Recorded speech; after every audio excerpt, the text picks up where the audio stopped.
Bismillahirrahmanirrahim. Alhamdulillahi Rabbil Alamin.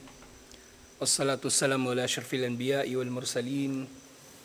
Nabiyina Muhammadin wa ala alihi wa sahbihi ajma'in. Assalamualaikum warahmatullahi wabarakatuh. So inshallah sirah at tinatalakay pa rin natin yun ang naging plano ng Quraysh laban kay Propeta Muhammad sallallahu alaihi wasallam at sa pag-usad ng da'wah.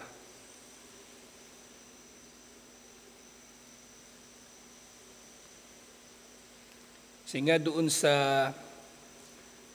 pag-uusap ng Quraysh na pagkasunduan nila na ibibintang nila, pangunahing ibibintang nila kay Propeta Muhammad sallallahu alaihi wasallam ang pagiging sahir, pagiging mangkukulam o pagiging salamangkero. Bagaman siyempre, ginagamit pa rin nila yung iba't iba nilang tawag kay Propeta Muhammad sallallahu alaihi wasallam, yung baliw at nakulam o sinapian. So lahat ng yun ay sinasabi rin nila laban kay Propeta Muhammad sallallahu alaihi wasallam. So ngayon, inshallah, tungkol na doon sa mga iba pang ginawa ng Quraysh laban kay Propeta Muhammad sallallahu alaihi wasallam. At dito sa Ar-Rahiqul Maktum, ang tinukoy ay tatlo. Una yung ginagawa nilang katawa-tawa, ang mga ginagawa o pangangaral ni Propeta Muhammad sallallahu alaihi wasallam. Pangalawa, binabago nila ang mga katuruan ni Propeta Muhammad sallallahu alaihi wasallam o kaya ay nagdudulot sila na ito'y pagdudahan ng mga tao. At pangatlo, iniugnay nila sa Quran yung mga sinaunang kwento na sinasabi nila na ang mga nababanggit sa Quran ay asatirul awwalin, mga kwento lamang na sinauna.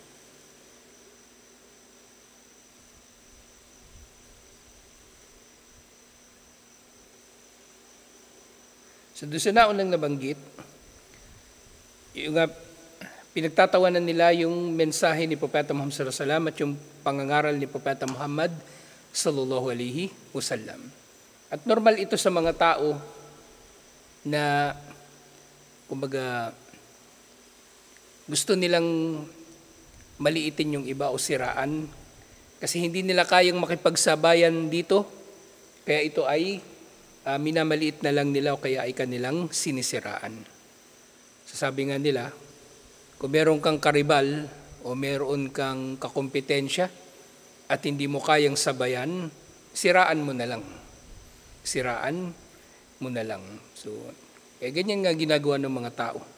Kapag hindi nila kayang makipagsabayan sa husay, palilitawin nila na masama o mahina o pangit o mas mabagal, basta kumbaga, pinapababa nila yung iba, hinahatak nila pababa ang iba para makaangat. So ganito yung ginawa ng Quraysh. Yung nga sa as-sukhriya wa tahkir, sukhriya, ginagawa nila itong katawa-tawa. Ang mensahe ni Propeta Muhammad sallallahu alaihi wasallam, tahkir, minamaliit nila ito, wal istihza'u wa takdib wa tadhik. Istihza', ginagawa nila itong biro, ginagawa nilang katatawanan. Takdib, pagpapasinungaling, at tadhik, ginagawa nila itong katawa-tawa. So lahat ng ito ay naging taktika ng Quraysh laban kay Propeta Muhammad sallallahu alaihi wasallam at sa pangkalahatan ng mga Muslim. Kasi kapag nagawa nga nila ito, hindi siseryosohin ng mga tao ang mensahe ni Propeta Muhammad sallallahu alaihi wasallam. So ganun yung halimbawa, kahit sa Facebook ngayon, halimbawa, so kapag merong tao na napagtutulungan sa Facebook, kaya nga si Propeta Muhammad sallallahu alaihi wasallam, alhamdulillah, sa umpisa pa lang ng pagtalakay natin tungkol sa kanya, nilinaw na natin yung kanyang tinatawag na esma, kung paano siyang pinangalagaan ni Allah subhanahu wa ta'ala. Ang Quraysh, wala talaga silang maipipintas kay Propeta Muhammad sallallahu alaihi wasallam liban na lang na puro yun kasinungalingan. Inimbento lang ng Quraysh ang anumang ibinibintang nila kay Propeta Muhammad sallallahu alaihi wasallam. So dito sa ginagawa ng Quraysh, kasadubiha at takdilul muslimin. Ang hangad ng Quraysh doon sa panlalait nila sa katuruan ng Islam ay ang takdil, paghahamak sa mga Muslim sa pangkalahatan. Hindi lang si Propeta Muhammad sallallahu alaihi wasallam. So takdilul muslimin wa tauhidu quwahum al-ma'nawiyah. So gusto nila na pahinain ng mga Muslim, hamakin ng mga Muslim at pahinain ng kanilang physical na lakas. Kasi paano ka nga naman magkakaroon ng impluensya na mangaral sa mga tao kung sira ka na sa mga tao?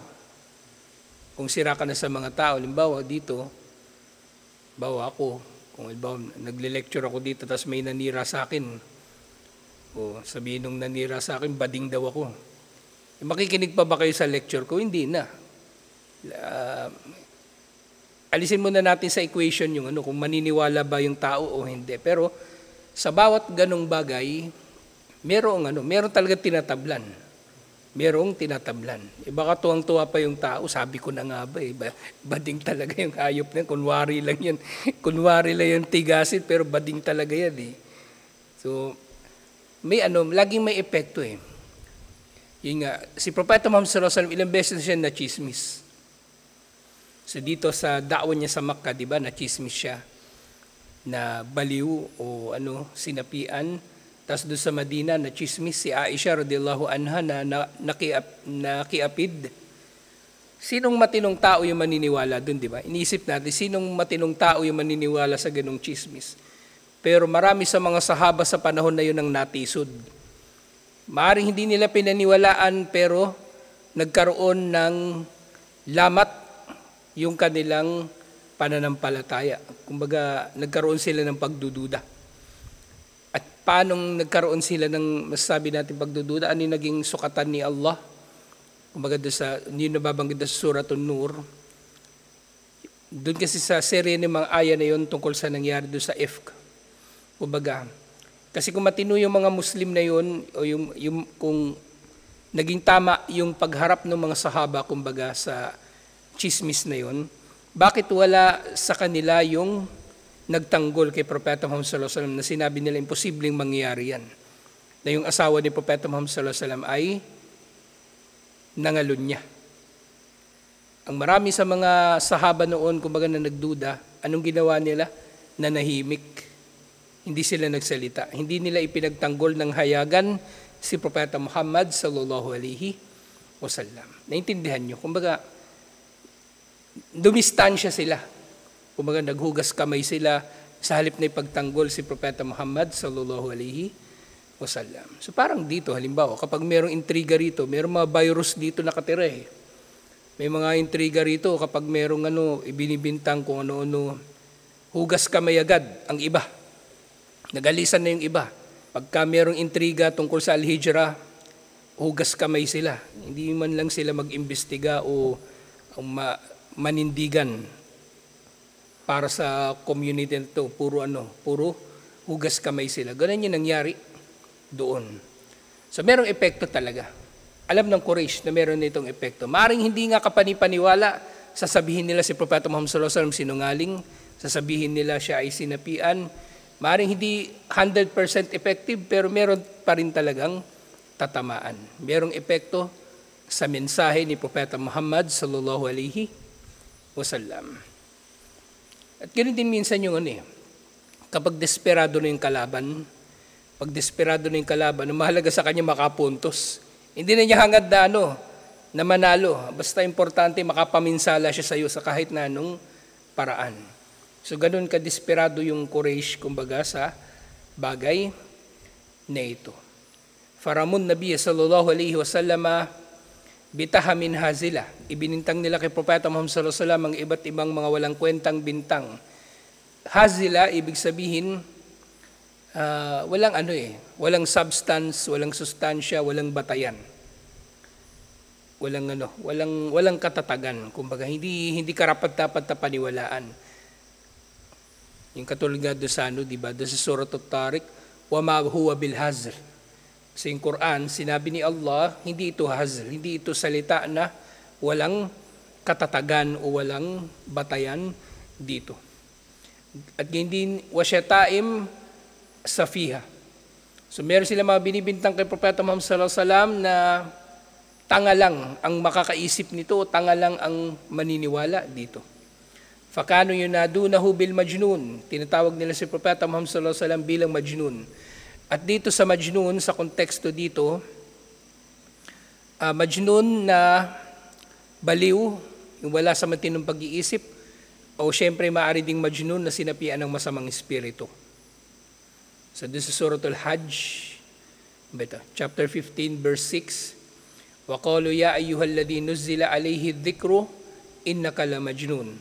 Sinasabi nila, o ikaw na siyang ipinababa sa iyo ang paalala, ang Quran. Isa sa mga pangalan ng Quran sa Quran ay ang dhikr. Kapag sinasabi yung salitang dhikr at dhikru, ang tinutukoy dito yung Quran. Katulad sa aya, inna nahnu nazzalna dhikra wa inna lahu lahafidun. Tunay na kami ay nagpababa ng adh-dhikr at tunay na kami ay mangangalaga dito. So, tinatawag ang Quran sa salitang dhikr.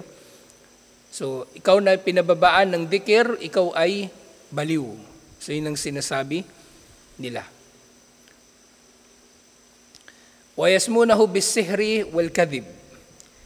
So, inilalarawan nila kay Propeta Muhammad sallallahu alaihi wasallam ang sihir o yung salamangka, na siya mismo yung gumagawa ng salamangka, kumbaga, at gayon din kasinungalingan.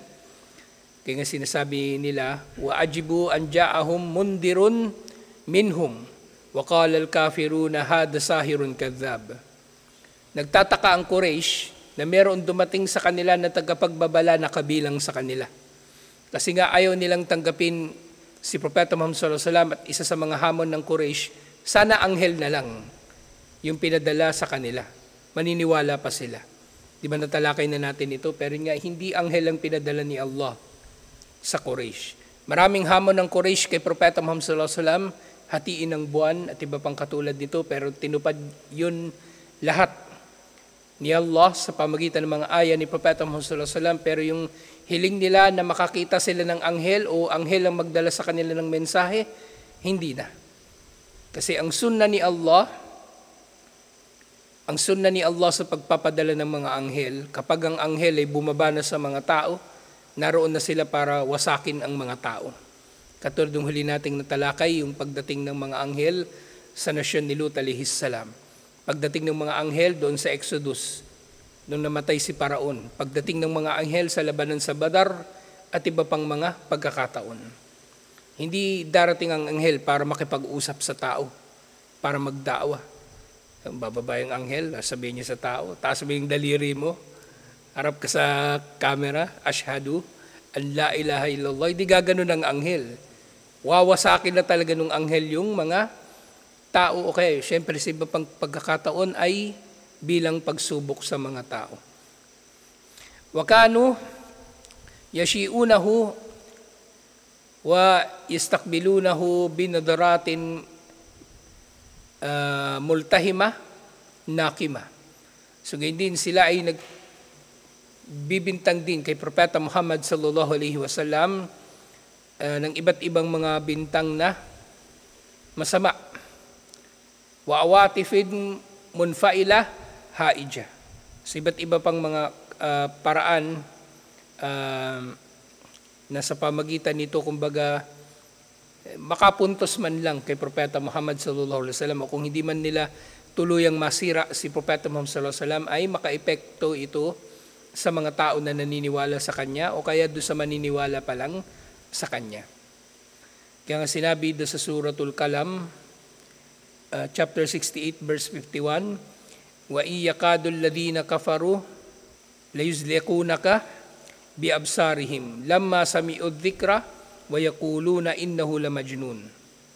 Sa yung mga kuffar daw, ang mga hindi nanampalataya, halos maitumba nila si Propeta Muhammad sallallahu alaihi wasallam sa pamagitan lamang ng kanilang paningin. Makita lamang nila si Propeta Muhammad sallallahu alaihi wasallam, sumasama na yung loob nila. So yung typical na yung masamang tao kapag nakikita niya yung tao na kinaayawan niya, ganun. Merong kapitbahay ka na kapitbahay ka na galit sa'yo. Tingin pa lang nun, kulang na lang, patayin ka niya sa tingin eh. O yung naiinggit sa'yo, tingin pa lang nun, kulang na lang, patayin ka sa tingin nun. So ganun din yung Quraysh kay Propeta Muhammad sallallahu alaihi wasallam. Halos maitulak nila si Propeta Muhammad sallallahu alaihi wasallam sa pamagitan ng paningin. O kaya dulutin nila na madulas si Propeta Muhammad sallallahu alaihi wasallam nang marinig nila ang dhikr, muli ang Quran, lamma sami'ud dhikra, nang narinig nila ang paalala ang Quran at sinasabi nila tunay na ito, ang nagbabasa nito ay baliw, na binibintang nila kay Propeta Muhammad sallallahu alaihi wasallam ang pagiging baliw, na itong mga ganito nga na kanilang mga ugali. Sabi nila hindi nalalayo sa ugali ng mga tao talaga na mga normal na ugali ng masamang tao. At sa ganito natin siya inuunawa kasi minsan kasi pag pinag-aaralan yung sira, parang parang napakalayo masyado ng panahon nila sa panahon natin. Tas parang napakaiba yung kultura nila sa kultura natin. Pero hindi nalalayo. Magkatulad. Kung ano yung ugali ni Abu Lahab, may makikita ka ngayon dito. Kaugali ni Abu Lahab. Kung meron kang nakitang si Abu Jahal, dati, di ba? May makikita ka rin ganun ang ugali ngayon katulad ni Abu Jahal. Kaya mahalaga, napakaganda na mapag-aaralan ng sira. Alhamdulillah. Gayun din, wakana idha jalasa wa hawluhu al-mustad'afun min ashabihi istahza'u bihim wa qalu haula'i lasa'uhu. Sa minsan naman kapag kasama raw ni Propeta Muhammad sallallahu alaihi wasallam yung mga mayhinang sahaba at sila nga talaga yung majority ng mga naunang nagmuslim, mga mayhina. Bibihira lang yung mga nagmuslim na mayaman sa mga unang bahagi ng da'wah. Si Uthman bin Affan, si Abu Bakar Siddiq radhiyallahu anhu. Actually, si Umar bin Khattab radhiyallahu anhu, nagmuslim siya, di ba ika-6 na taon. So, maaari na natin masabi na kabilang siya dun sa makapangyarihan na mga nagmuslim. Pero yung karamihan talaga sa kanila, mga alipin. Sina Bilal, sina Abdullah bin Mas'ud, yung pamilya ni Yasir, tapos napakaraming mga babae na nagmuslim. Marami sa kanila talaga ay may hina. Marami sa kanila ay may hina. Kaya nga, sinasabi nila nung Quraysh, manallahu alaihim min bainina. Ito ba yung mga tao na ginabayan ni Allah sa halip na tayo? So kapag nakikita nila na kasama ni Propeta Muhammad sallallahu alaihi wasallam yung mga may hinang sahaba, ito yung sinasabi nila. Yan ba yung mga ginabayan ni Allah sa halip na tayo? So parang talagang grabing panghahamak. Naintindihan niyo ba yung konteksto nung sinasabi nila? Yan ba yung ginabayan sa halip na tayo? Ba sinasabi nila, mas karapat dapat silang gabayan o tumanggap sa gabay. Pero yung nga, hindi nila yung tinanggap, kaya tinanggap na lang yun nung walang kwenta. Yun yung gusto nilang sabihin. Walang kwenta kasi yung relihiyon na yan, kaya yan na lang yung mga tumanggap sa relihiyon na yan. Hindi kami. Hindi namin kailangan yan. So yun yung gusto nilang sabihin. Yun yung gusto nilang sabihin.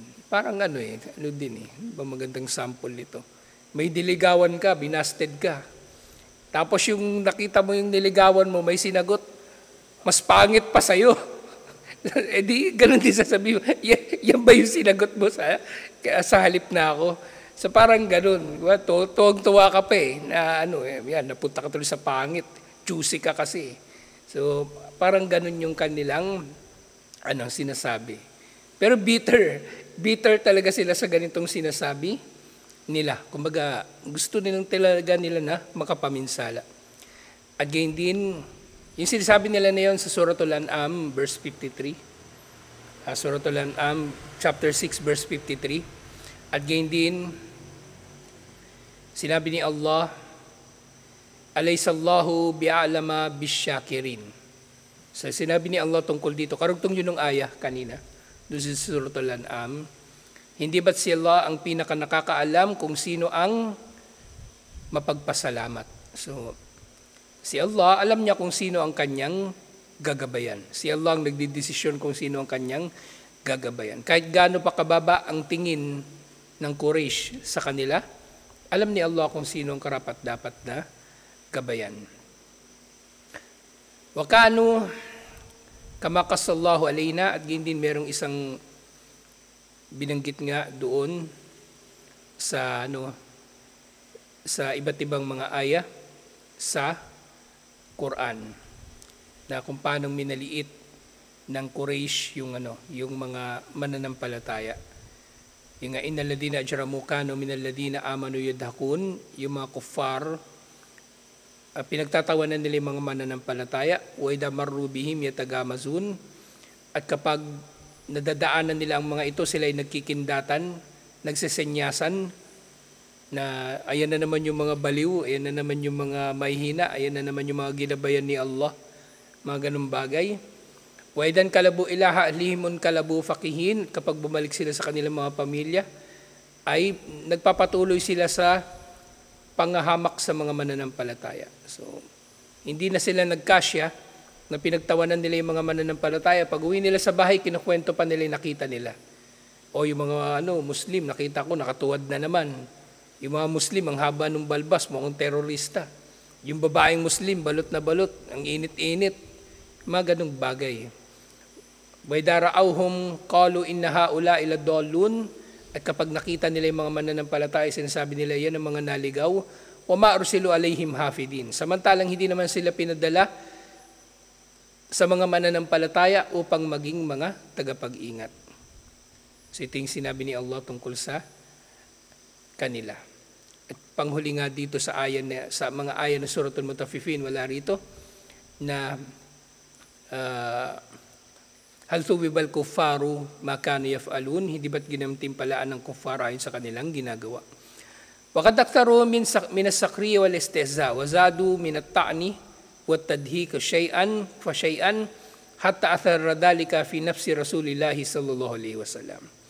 Singa hindi nila tuluyang masisiraan si Propeta Muhammad sallallahu alaihi wasallam, pero yung mga unti-unting mga paninira na ito eventually naipon at nagkaroon na nga rin ito ng epekto kay Propeta Muhammad sallallahu alaihi wasallam.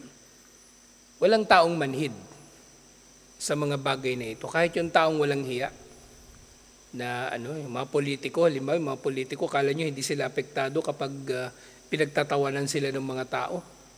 Naapektuhan din yung mga yan. Lalo na si Propeta Muhammad sallallahu alaihi wasallam, kasi si Propeta Muhammad sallallahu alaihi wasallam, kumbaga sympathetic siya sa mga tao. Sympathetic siya. At yung sinabi nga ni Allah sa Suratul Hajar, ang ilang chapter ba ito? Suratul Hajar. Chapter 25. Ay, hindi. Suratul Hijr pala. Suratul Hijr.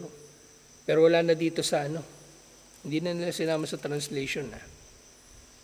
Basta Suratul Hijr, di ko alam pang ilang chapter ito. Pang 15 yata o Suratul Hijr verse 97, sinabi ni Allah, waqad na'lamu annaka tadiku sadruka bima yaqulun.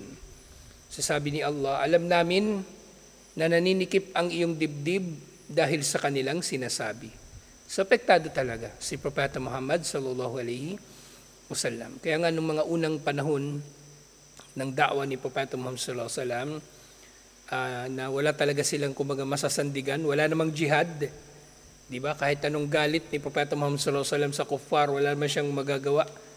Hindi naman niya pwedeng batukan si Abu Jahal o gumawa ng anumang pamiminsala rin sa kanila sa anyo ng pinahintulutang pamiminsala katulad ng jihad.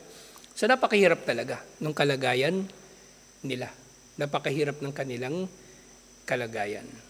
So kaya yung mga Muslim doon sa Makkah, ang pinakamainam talaga nilang nagawa ay ang magtipon-tipon din bilang isang jamaan ng mga Muslim, at yun nga naging kauna-unahang Islamic Center para sa kanila, yung bahay ni Al-Arqam bin Al-Arqam doon sa Makkah. Okay, so yun yung tinuturing natin na kauna-unahang Islamic Center. Wala pang masjid doon kumbaga, pero doon sila kasi yung Kaaba, yun na yung mismo yung masjid din . Pero maaari silang natitipon din doon para magsala doon sa bahay ni Al-Arqam. Yung bahay na yun ni Al-Arqam, yun din yung bahay na pinuntahan ni Omar bin Khattab radhiyallahu anhu nang hinahanap niya si Propeta Muhammad sallallahu alaihi wasallam. Na doon siya nagsyahada. Na nandun si Hamza at yung iba pang mga sahaba. Na kumbaga nung dumating doon si Omar, naroon sila, alhamdulillah. Bahay yun ni Al-Arqam bin Al-Arqam. So napakahalaga talaga ng jamaah. Napakahalaga ng pamayanan ng mga Muslim, alhamdulillah. Kaya nga lagi ko nababanggit sa mga post ko, sa mga da'wah, ang pinakamataas na antas ng da'wah ay ang pagtatag ng mga komunidad ng mga Muslim. Walang saysay, pasyahada ka ng pasyahada. Kada da'wah mo, 100 nagmumuslim, 1 batalyon, kapitan, mayor, kung ano-ano. Kung hindi mo naman matitipon yung mga mananampalataya sa pagsamba. At syempre, ililinawin din natin itong pamayanan na ito, kasi maaring hindi ito may isa sa katuparan sa ilang mga lugar. Yung magkakapitbahay yung mga Muslim, kasi maaring imposible. Imposible mangyari. Nasa Maynila kayo na titira kayo magkakasama, mahal na yung bahay sa Maynila. Pati nga squatter na lote, binibenta . So mahirap humanap ng bahay o lote na magkakasama yung mga Muslim. Maaring ang jama'a kasi, not necessarily nakatira sila sa isang lugar. Basta mahalaga yung jama'a, nagkakaunawaan sila na sila ay kabilang sa isang grupo ng mga Muslim sa isang lugar. Okay, halimbawa sa isang masjid. O yung masjid, halimbawa, meron taga Caloocan, may taga Malabon, meron taga Nabotas. Pero lahat sila nagkakaisa na, kumbaga meron silang mutual understanding na sila ay isang jama'a. At nagkakaisa sila. Kahit magkakalayo sila ay nagkakaisa. So may jama'a na rin sila na may tuturing sa ganoong pagkakataon. So hindi kapag binabanggit yung jama'a ng mga Muslim, kasi maaring imposible na tumira sila magkakasama. Pero maaring maituring pa rin silang jama'a sa pamagitan ng pagiging magkakalapit ng kanilang mga puso, inshallah. So ganun yung nangyari sa mga Muslim sa Makkah. Hindi naman sila magkakalapit ng bahay din. Kasi nasa pagitan mga bahay-bahay nila yung mga kuffar na Quraysh. Pero nakatagpo sila ng katatagan sa pamagitan ng kanilang jama'a. Alhamdulillah. Kaya wag niyong mamaliitin yung pagkakaroon ng jama'a o kaya pagtatatag ng mga pamayanan ng mga Muslim, inshallah. Wag lang yung masobrahan. Yung yung may ikhtilat na. Sama-sama together. Lagi, parang kupar na, lagi may picnic, lagi may outing. Pagka bumiyahe, sama-sama sa isang jeep. Wala akong pinaparinggan hindi lang parok gumagawa niyan. Pati ibang mga jama'a, ganyan sila. Yung madalas silang, parang gusto niya, ang kasi nila, yung idea nila ng jama'a, yung jama'a dapat nag-outing, yung jama'a dapat pupunta sa beach, yung jama'a dapat tumatambay sa coffee shop, yung jama'a dapat pupunta sa mall magkakasama. Hindi yun ang jama'a. Okay? Hindi yun ang idea ng jama'a. Nasobrahan yun, magkakasama na yung lalaki, babae. Kaya ngayon dumating na ako sa punto, sinumpa ko na yung kusina na hindi talaga ako pumunta, lalo na nung Ramadan. Kasi nga, nakita ko sama-sama na yung lalaki, babae, nagkakabanggaan na, tapos may nagpapakyut. Hindi na magandang lugar. So hindi yun ang jama'a rin. Naman yun, ibang na yun, ibang dimension na yun. Hindi ganun ang jama'a ng mga Muslim. Nasa gitna tayo, nasa katamtaman at makatwiran tayo, inshallah. Tapos hindi lang pala si Kapitan bandang huli yung nagkakaibigan dito. Pati si Yasin. Ganun din. So, hindi maganda. So yun nga, thumma thabatahu Allahu wa amarhu bima yudhibu bihadad-dik. So si Allah, alhamdulillah, syempre hindi rin naman niya pinabayaan si Propeta Muhammad sallallahu alaihi wasallam at tinuruan siya ni Allah ng mga bagay-bagay na mag-aalis ng paninikip ng kanyang dibdib dahil sa kalungkutan sa nangyayari sa kanila doon sa Makkah. So doon sa Suratul Hijr uli, sinabi ni Allah, fasabbih bihamdi rabbika wa kun minas sajidin. Luwalhatiin mo sa pagpuri ang iyong Panginoon at maging kabilang ka sa mga nagpapatira pa. Yung sabah, yung pagsabi ng subhanallah, at yung hamd, yung pagsasabi ng alhamdulillah, magkaiba sila. Kapag niluwalhati ng tao si Allah, kumbaga niluluwalhati natin si Allah, kinikilala natin si Allah na perpekto at walang kapintasan. Yun ang yun ang kahulugan ng subhanallah. Kumbaga maluwalhati si Allah. Maluwalhati, ibig sabihin, walang kahit anong kapintasan. Perpekto, at inaalis natin sa kanya, syempre kasama na rin yung pagkakaroon ng pagiging may katambal. At yung pagpuri, syempre pagpuri na mayroong pagpapasalamat at pagdakila sa Kanya. So pareho silang binanggit dito, fasabbih bihamdi rabbika, na luwalhatiin sa pagpuri ang iyong Panginoon. At maging kabilang sa mga nagpapatira pa.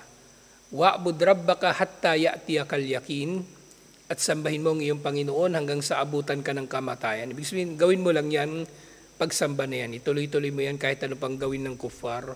Ituloy mo lang, insyaallah. Waqad akhbarahu min qabli annahu yakfihi haula'il mustahzi'in. At gayon din si Allah, siya ay nagpabatid na kay Propeta Muhammad sallallahu alaihi wasallam sa umpisa pa lang ng da'wah, na si Allah na ang bahala sa mga nagmamaliit sa Kanya, sa mga lumalait sa Kanya. So sinabi ni Allah, doon uli sa Surat Al-Hijr, serya ito ng mga ayah. Magkakadikit ito na ayah. Mula doon sa verse 95 ng Surat Al-Hijr hanggang sa 99. Yan, sinabi ni Allah, inna kafaynakal mustahziina.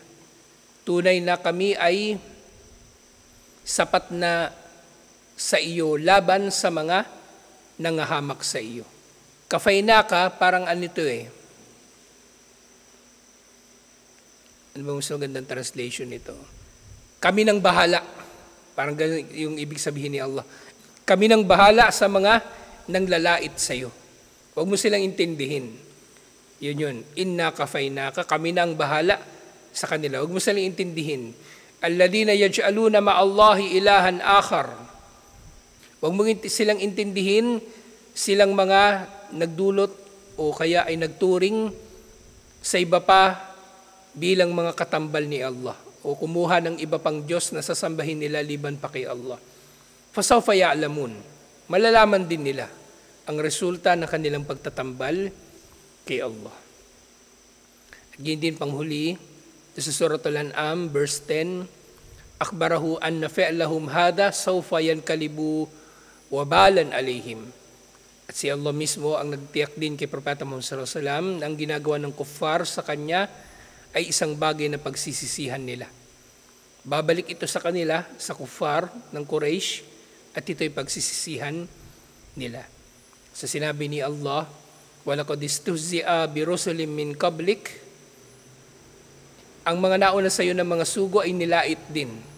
Ang mga nauna sa iyo na sugo ay pininsala rin. Fahaqa billadina sakhiru minhum ma kanu bihi yastahzi'un. Pero ang nangyari, kumbaga ginapi ang mga natatawa ng bagay na kanilang pinagtatawanan. Yung nga, darating ang panahon na ang mga natatawa ay gagapiin o palilibutan, tatalunin, pipinsalain ng kanilang pinagtatawanan. So yung bagay na pinagtatawanan nila ay magiging dahilan na sila ay parurusahan ni Allah subhanahu wa ta'ala. So ito yung yung unang naging mga ginawa ng Quraysh laban kay Propeta Muhammad sallallahu alaihi wasallam. So yung pangalawang ginawa nila, tatalakayin na natin next week inshallah. Ito na yung naman, yung pagdudulot na magduda ang mga tao sa da'wa ni Propeta Muhammad sallallahu alaihi wasallam. Yung una, ginawa nila itong walang kwenta, kumbaga sa pamagitan ng ginawa nila itong katawa-tawa o kaya ay nilalait nila si Propeta Muhammad sallallahu alaihi wasallam at ang mga sahaba. Pero itong pangalawa, ipinapasok nila yung kumbaga mapagdududa sa mensahe ni Propeta Muhammad sallallahu alaihi wasallam. So tutuloy natin ito inshallah. Assalamualaikum warahmatullahi wabarakatuh.